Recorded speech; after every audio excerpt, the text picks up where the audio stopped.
ठाकुर जी के भोग में एक नियम होता है कि मिष्ठान ठाकुर जी के सामने रखो। अगर आप थाली में भोग लगाते हो तो जो मीठी वस्तु है ना, वो ठाकुर जी की तरफ आगे होनी चाहिए। अब हम लोग तो थाली में भोग लगाते हैं, पर प्रणाली ऐसी है कि थाली में भोग नहीं, संपूर्ण सामग्री ठाकुर जी के आगे रखनी चाहिए। कड़ी बनी है, चावल बनी है, रोटी बनी है, साग बना है, सब भर भर के पात्र लेके जाओ और ठाकुर जी के सामने सब कुछ पधरा दो। मंदिरों में ऐसे ही भोग लगता है, सारी सामग्री ठाकुर जी के आगे धरते हैं। ठाकुर जी को जितना रुचि लगे उतना पावे। आपने 2 ही रोटी धरी ठाकुर जी के आगे, ठाकुर जी मधुमंगल श्रीदामा सब आ गए होंगे, ठाकुर जी कह रहे होंगे भैया नेक नेकी पहियो 2 ही धर के गए हो है, भूख तो ज्यादा लग रही है पर नेकी धर के गए हो है। तब आप जब थाली में 2 ही रोटी धरते हैं तो फिर मधुमंगल श्रीदामा तनसुका मनसुका ये सबरे सखा आते हैं ठाकुर जी के संग पानी। अकेले ठाकुर जी पाते नहीं, कभी नहीं पाते।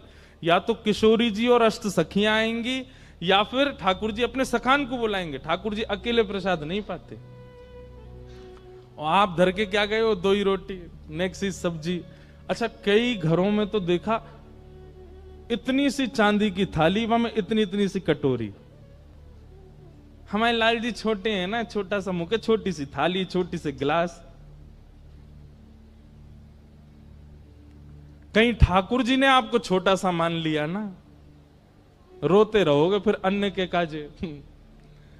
ठाकुर जी को भूख नहीं लगती, लेकिन आपका भाव यदि लाला का है उनके प्रति, सबरी सामग्री धरो सामने और सब सामग्री धर के ठाकुर जी तो कहो, हे लाल जी सबरे सखान को बुला लो, किशोरी जी को बुला लो, नंद रानी यशोदा, नंद बाबा सबन को बुला लो और प्रेम से चकाचक पाओ। ऐसे भोग लगाओगे तो काउदना महाराज कोई सामग्री ऐसी लगेगी धरी तो पूरी लेकिन आधी बची है, कहां गई, खा गए ठाकुर जी, पाली हो। काउदना तो ऐसा अनुभव कराएंगे। तो ठाकुर जी के सन्मुख, जहां ठाकुर जी विराजने उनके सन्मुख नमकीन के बाद साग, दाल, कड़ी, चावल, रोटी, ऐसे भोग पधराना चाहिए ठाकुर जी के सन्मुख। तो